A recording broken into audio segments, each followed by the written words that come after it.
Assalamualaikum warahmatullahi wabarakatuh. Sekarang kita melanjutkan bab dari interaksi sosial dan pembentukan lembaga sosial. Subbab ini merupakan subbab terakhir dari bab tersebut, yaitu yang kita pelajari di semester 1 ini. Oke, sebelum kita melanjutkan ke pelajaran selanjutnya, kalian bisa mencermati dari gambar yang saya tampilkan ini. Gambar yang saya tampilkan ini merupakan gambar apa dan juga apa fungsi dari lembaga sosial tersebut. Dan kita akan mempelajari pada pertemuan hari ini. Kita juga tujuan kita mempelajari tentang lembaga sosial ini untuk apa sih? Tujuan kita untuk mempelajari lembaga sosial ini, kita dapat mengetahui lembaga sosial yang ada di negara kita. Dan juga kita dapat mempelajari lembaga sosial seperti membantu satu sama lain dan juga dan dapat juga menjadi contoh dalam kehidupan kita. Oke, kita sedikit mereview dari pelajaran kemarin. Kemarin kita kan sudah mempelajari tentang lembaga sosial juga. Sekarang kita review, apa sih lembaga sosial itu? Lembaga sosial merupakan lembaga yang anggotanya terdiri dari masyarakat yang berkumpul menjadi satu kesatuan karena terdapat visi misi. Dan visi misinya ini tadi mempunyai visi misi yang sama. Lembaga sosial ini terbentuk dari norma-norma sosial yang bersifat abstrak atau tidak terlihat atau tidak bisa juga dikatakan tidak jelas, kecuali jika lembaga sosial ini diwujudkan dalam bentuk kegiatan. Meskipun demikian, bentuk dari lembaga sosial ini juga dapat dilihat dari beberapa ciri-ciri yang saya lampirkan yang tadi. Yang pertama yaitu tingkat kekekalan tertentu, lalu pola perilaku, kelengkapan, tujuan yang jelas, simbol dan juga norma tertulis dan juga norma tidak tulis dalam pemberlakuan lembaga sosial ini. Selanjutnya yaitu mengenai tingkatan norma dalam lembaga sosial. Lembaga sosial dalam masyarakat dibentuk oleh norma-norma sosial.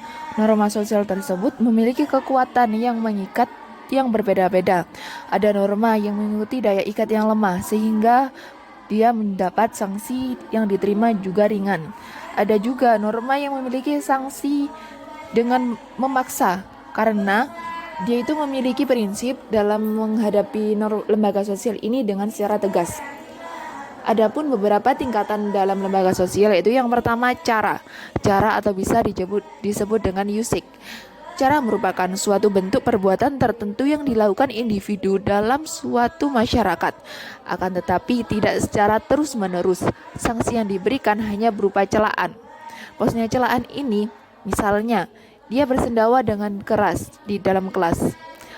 Lalu, pemakaian seragam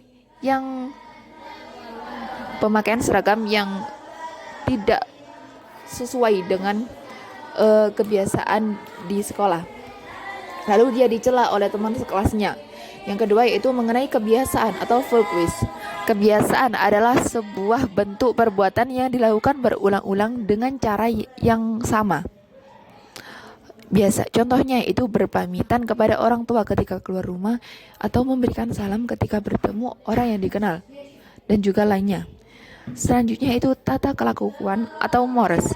Mores adalah sekumpulan perbuatan yang mencerminkan sifat-sifat hidup dari sekelompok manusia yang dilakukan secara sadar untuk melaksanakan pengawasan oleh kelompok terhadap anggota-anggotanya. Yang keempat itu adat istiadat atau custom.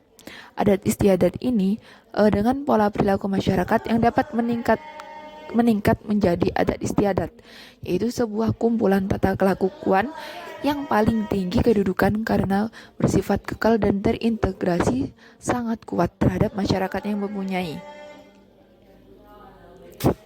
Oke, itulah tadi mengenai tingkatan-tingkatan dari norma dalam lembaga sosial. Selanjutnya yaitu mengenai fungsi dari lembaga sosial. Lembaga sosial ini memiliki fungsi berbagai macam. Fungsi lembaga sosial yang bersifat manifest dan laten. Fungsi manifest yaitu merupakan fungsi yang jelas, tampak, disengaja dan diakui. Adapun fungsi laten merupakan fungsi yang timbul sebagai konsekuensi dan keberadaan lembaga sosial. Adapun beberapa fungsi dari lembaga sosial yaitu yang pertama memberikan pedoman dalam bertingkah. Yang kedua yaitu menjadi keutuhan masyarakat, dan yang terakhir yaitu mendorong sistem pengadilan sosial atau biasa disebut dengan kontrol sosial. Lembaga sosial ini memiliki beberapa jenis. Yang pertama yaitu lembaga sosial menurut keluarga, yang kedua lembaga sosial agama, yang ketiga lembaga sosial pendidikan, yang keempat lembaga sosial ekonomi, yang kelima lembaga sosial politik, dan yang terakhir adalah lembaga sosial hukum. Lembaga sosial keluarga yaitu lembaga sosial yang terbentuk karena karakter secara individu.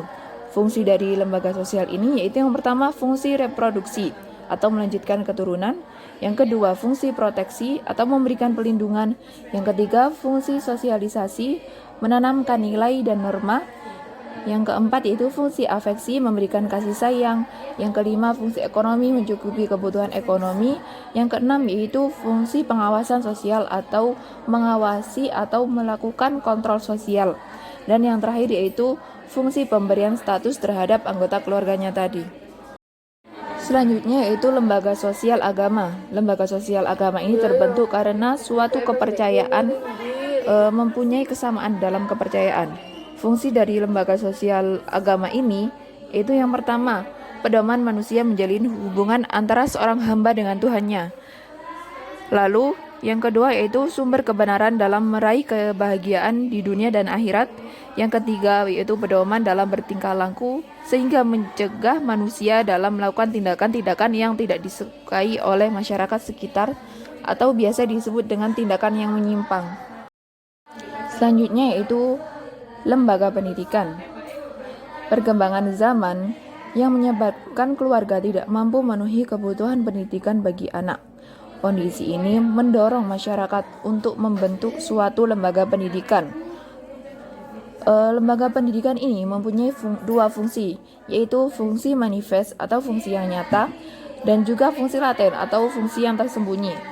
Fungsi manifest contohnya seperti mempersiapkan anggota masyarakat untuk mencari nafkah demi memenuhi kebutuhan. Yang kedua itu menanamkan keterampilan dalam demokrasi. Yang ketiga itu mengajarkan peranan sosial. Adapun juga mengenai fungsi laten dari lembaga pendidikan ini, itu yang pertama mengurangi pengawasan dan pengendalian orang tua, yang kedua yaitu memperpanjang masa remaja dan menunda masa dewasa peserta didik sehingga dia disibukkan untuk belajar. Dan yang terakhir yaitu mengajarkan peserta didik untuk berpikir kritis. Selanjutnya yaitu lembaga sosial berupa lembaga sosial ekonomi. Lembaga sosial ekonomi ini mempunyai fungsi khusus, yaitu mengendalikan proses pemenuhan kebutuhan hidup masyarakat. Itu merupakan fungsi yang paling. Selanjutnya yaitu lembaga politik. Lembaga politik ini tidak hanya sekedar norma yang mengatur hubungan antara kekuasaan dan wewenangan dalam masyarakat. Akan tetapi, lembaga politik ini juga berisi antara hukum-hukum untuk mencari tujuan bersama. Salah satu contoh dari lembaga politik yang berada di negara ini seperti KPU atau Komisi Pemilihan Umum. Lembaga ini bekerja saat pemilihan umum seperti pemilihan presiden, kepala daerah, ataupun kepala desa yang berada di setempat. Fungsi umum dari lembaga politik ini memaksa masyarakat untuk menaati norma tersebut. Karena di sini apabila masyarakat tidak melakukan pemilihan umum dalam yang diselenggarakan oleh KPU tersebut, bisa jadi masyarakat tersebut mendapat sanksi yang secara tegas dari pemerintah. Selanjutnya yaitu lembaga hukum. Lembaga hukum ini berwenang untuk menegakkan hukum yang berlaku dalam masyarakat. Contohnya seperti jaksa, polisi, advokat, dan juga lembaga kemasyarakatan yang berguna untuk keamanan. Fungsi yang secara konkret dalam lembaga hukum ini yaitu melindungi warga masyarakat, menegakkan the rule of the law atau memberikan sanksi, lalu memberikan pedoman perilaku masyarakat dan juga menjadi alat pengubah perilaku dalam masyarakat. Sekian penjelasan dari saya. Apabila kurang lebihnya saya mohon maaf, dan apabila ada pertanyaan bisa ditanyakan di dalam kolom komentar. Saya akhiri. Wassalamualaikum warahmatullahi wabarakatuh.